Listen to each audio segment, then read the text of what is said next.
Yung dalawang forklift na naka-unload oh. Mga 10 minutes lang. Empty na tayo. Yellow board ang talga natin. I-unload na tayo. Malaking warehouse to.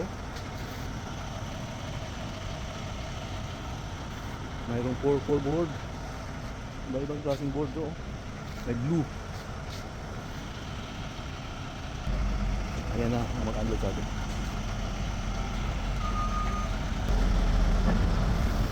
Unload na tayo. Sandali lang i-unload to. Walang 30 minutes. Yan o. 8 stack na lang yan o. 8 stack. Ngayon dalawang forklift na naka-unload o. Mga 10 minutes lang. Empty na tayo.